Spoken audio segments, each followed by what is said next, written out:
chenu na uongozi wa klabu ya Yanga?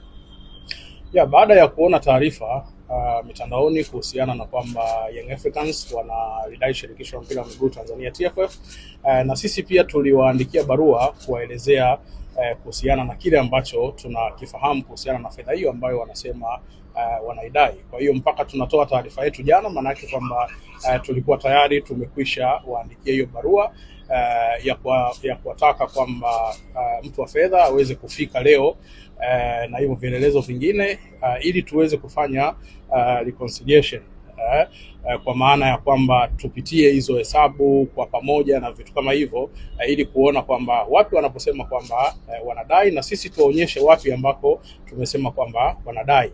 Lakini wamefika leo, na baada ya kufika wameleta tu barua, na baada ya hapo wameondoka, kwa maana kwamba hawakutaka kuzungumza kitu chochote, na wamesema kwamba hawako tayari kwa ajili ya mazungumzo. Na hata katibu mkuu wa TFF Kidau Wilfred alipotaka kuzungumza na CEO wa Young Africans Bwana Mtine, bado CEO alikataa kuzungumza na katibu mkuu wa TFF. Kwa hiyo TFF iko wazi kwamba kama wanasema wana madai, ofisi ipo na wafike ofisini kwa ajili ya hayo madai yote, kwa sababu sisi tunao uhakika, na ndio maana tulisema kwamba sisi tunawadai na vielelezo vyote vipo. Kwa hiyo wao wanataka tuendelee kuandikiana barua. Sasa hizi ni taasisi kubwa ambazo haiwezekani mkaishi kwa kuandikiana barua alafu mnaanza kuzisambaza huku kuzisambaza huku.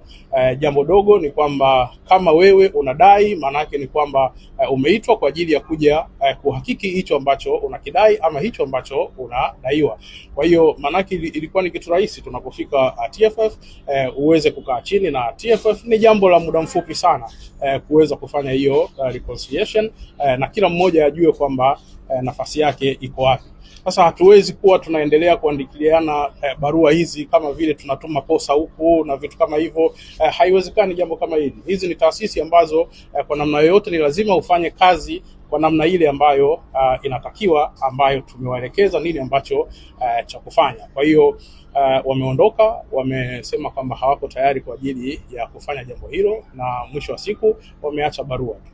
Pengine ndimbo barua mmepata kuisoma, inaeleza nini?